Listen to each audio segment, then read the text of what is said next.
With my pranams to Munishri ji and other munis of Subodhi Dham, and with my pranams to Mahavir ji and other Tirthankars of Jain Tradition, would like to welcome all of you to this 30th conference of INDICA. INDICA, founded by Sri Harikiran Vadlamani Garu, has been working for the renaissance of Indic culture, and as part of that we do three kinds of works: protection, preservation and promotion. Under preservation, we preserve traditions which are already there, which have been handed down from gurus to shishyas and to shishyas. These traditions can be either in the form of recitation traditions, chanting traditions, or hands-on practice traditions like art traditions, sculpture traditions. Protection, under protection, what we do is we counter the distortions and distractions from our traditions. There is a lot of attack on our culture from the Western ideologies, colonized forces, neo-colonial forces, and cultures which do not like Indic cultures, dharmic cultures to grow. So we do countering activity under that. We do Purva Paksha, arguments against that. And under promotion, we promote Indic culture through entrepreneurial activities. If anyone is ready to create a product, Indic cultural product, we, in the best of our ability, we help them to spread it among people. If they can make money out of that, wonderful. We support that, making money out of that also. They can create business out of it. Maybe they can create an app or a product or any such business activity out of that. INDICA Academy supports that. And INDICA Academy, for example, if publishes a book, it promotes that book, takes that book everywhere, arranges book promotion activities. So that is under promotion. So as part of that, we have been organizing conferences, symposiums and other activities. Symposiums usually have only invited speakers. Conferences have paper presentations by selected scholars. This conference has both, are included in this. We have selected papers by research scholars, and we have distinguished speeches by invited distinguished speakers. We have conducted conferences on several different topics. Among them, recently we conducted conferences on various traditions like Shaivism.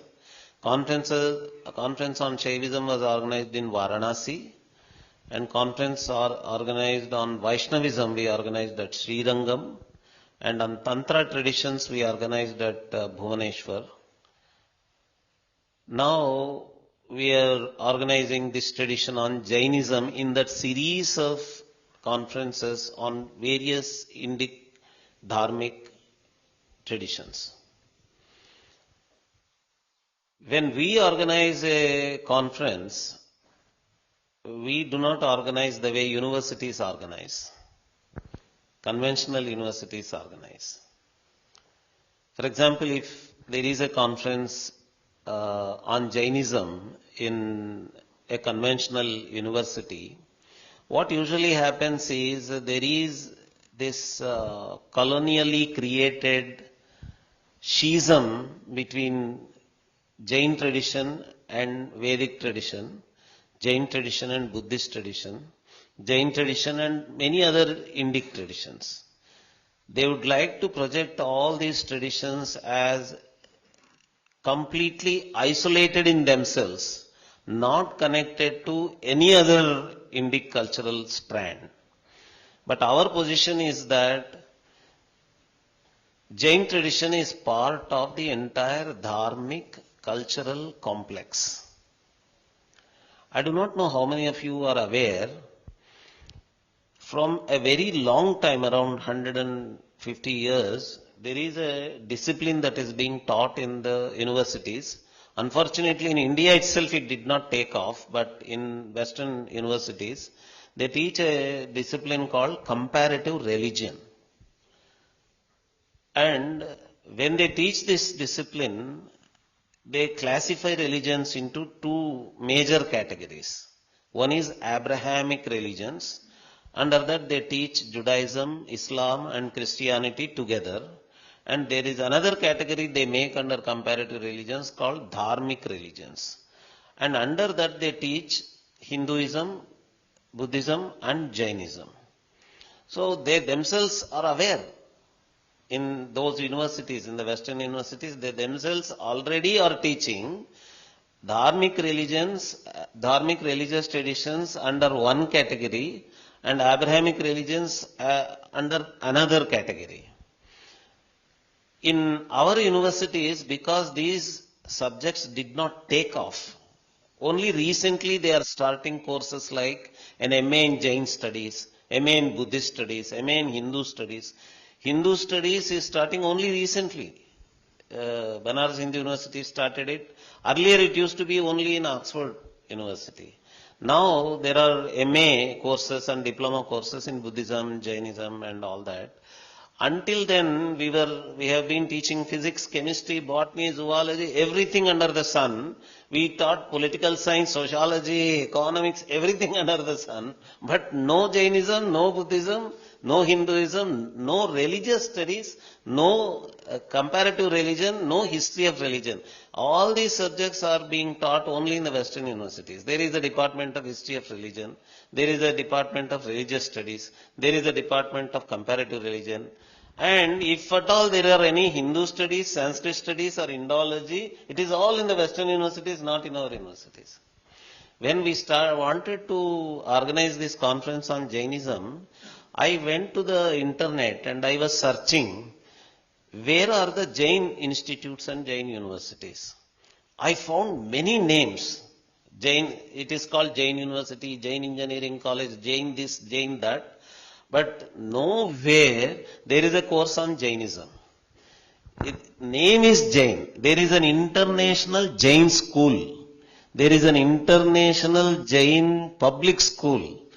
But inside there is no course on Jainism. The name is Jain. It is just Jain in the name.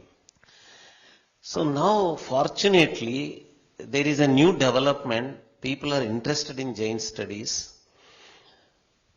Apart from teaching Jainism, Jain Sampradaya, Jain tradition by Munijis like this from the platforms like Sugodhi Dham, universities, colleges are also getting interested in studying Jainism as an academic discipline. If that does not happen, what happens is for youngsters, some youngsters are also sitting here, it appears as though Jainism is a subject of Munis and old people who go and attend the Munis pravachans. And you have to attend the bhajan. There is some pravachan, sukun dene ka ek bhashan hoga. उसमें बड़े लोग जाते हैं, बैठते हैं, भजन कर लेते हैं, सुकून पा लेते हैं, आ जाते हैं. जैनिज्म उतना ही है. जैनिज्म के बारे में स्टडी करना, रिसर्च करना, एकेडमिक एनालिसिस करना ये बाहर. और जो भी अब ये अच्युत जैन है इधर कॉन्फ्रेंस में एक पेपर पढ़ने वाले हैं कॉजॉलिटी के बारे में. जैनिज्म में कार्य कारण चिकित्सा जो होता है, एक कार्य कारण चिकित्सा के बारे में जैन संप्रदाय में जो अध्ययन होता है या अनेकांतवाद कुछ भी हो जैनिज्म में, बच्चे लोगों का दिलचस्पी उसमें नहीं आ रहा है, ज्यादा उसके बारे में सोचने का दिलचस्पी नहीं होता है। इसमें इतना सोच है, और nowadays government of India has started a special department called Department of Indic Knowledge Systems under Ministry of Education. And under this department, contribution of our ancient India to various contemporary knowledge systems is being brought out. If people talk about a transfinite series of numbers, they have to talk only about Jain mathematics. In number theory and number series, transfinite series were created only by Jain Munis. And the utmost advancement in such series, number series analysis and mathematical numbers analysis, why Jainism got interested in that? How is transfinite series of Jainism connected to Anekantavad? What is the logical connection? And what was Bhutalipi, and in what ways Bhutalipi was created? In Karnataka, there is a Jain document. In a single document, around 3,000 texts are composed using a certain encoded textual encryption. It is just a circular picture. If you read the syllables from one part to the other using a certain mathematical method and repeat that method in different ways, hundreds of texts, Jain texts are coming out of that. In single sheet, all the texts have been composed. Such books have been created. All such achievements of Jain tradition in Indic knowledge systems are, now there is a chance, because Government of India has taken it up. There is a department created under Ministry of Education, under IKS. But it is for the Jain youth to know this, that there is a chance. Now Government of India is asking for contribution of Indic knowledge systems from the Jain tradition. And if Munijis of all the ashrams come to know that there is a fillip being given by Government of India to Indic knowledge systems, Munijis are already ready. They know, all of them know. The philosophy, for example, the darshan, Jain darshan, all these Munijis, the youngsters also, they know, but they sit here inside the ashram. University is university, ashram is ashram. All these two are getting highly separated, and inside the university system, they don't even try to come to the ashram and ask the Muniji to go to the university and share their knowledge and contribute to this field of Indic knowledge systems. If, for example, if they get a doubt in mathematics, ancient Indian Jain mathematics, who is there to answer them? Only Munijis can answer. Jain MSc mathematics of a university, though his name has Jain, may not be able to answer that question.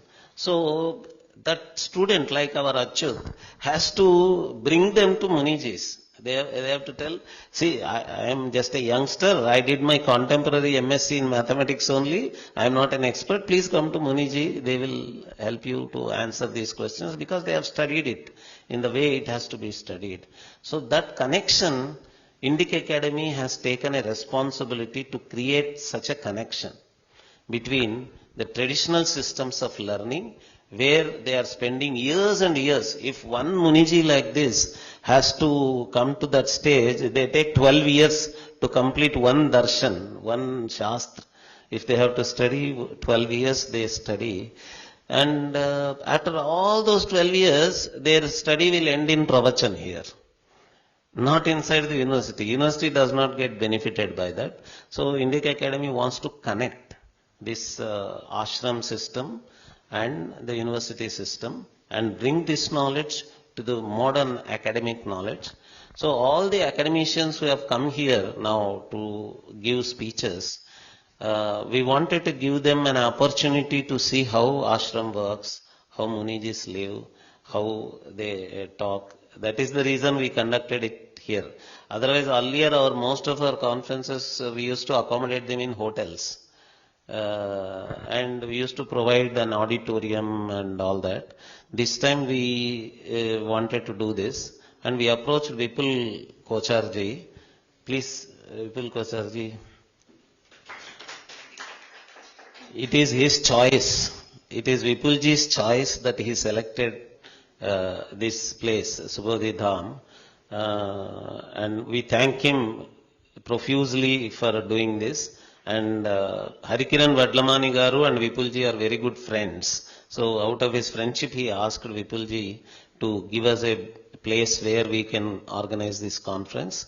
And out of his selection, out of his choice, we chose this place.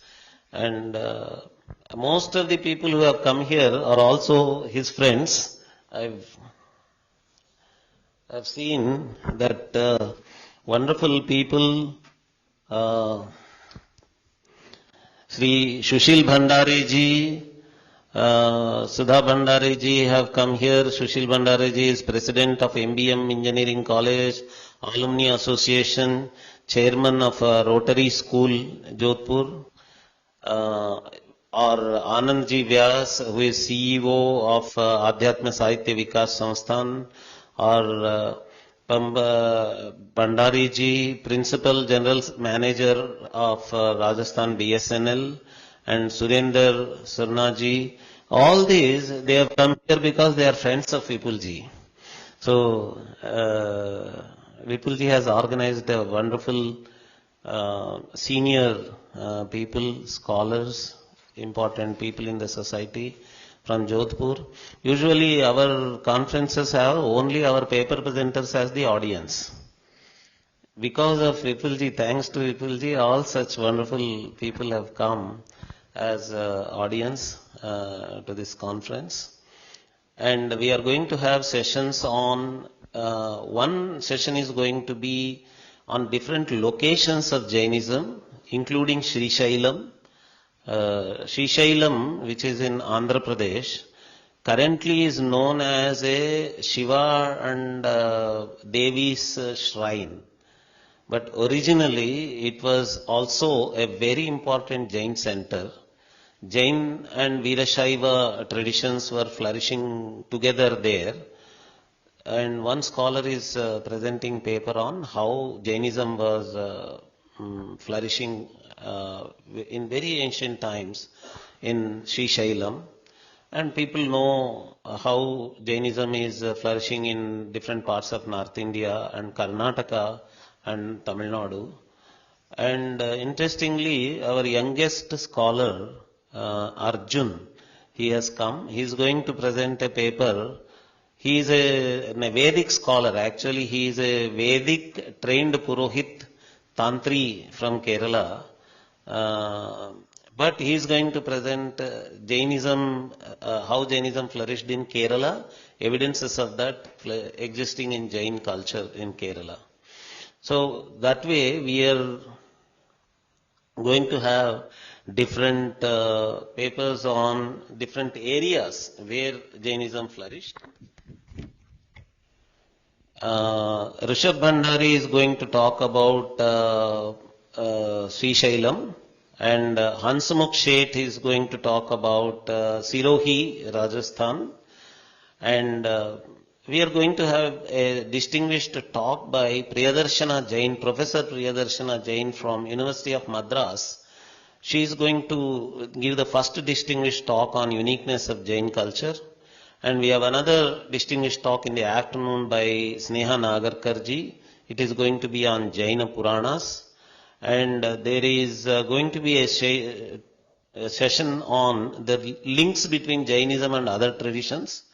Kamini Gogriji is going to talk about Ravan, because Ravan is seen as a Hindu epic character, but the future Jain Tirthankara, Ravan as a future Jain Tirthankara, she is going to talk about that.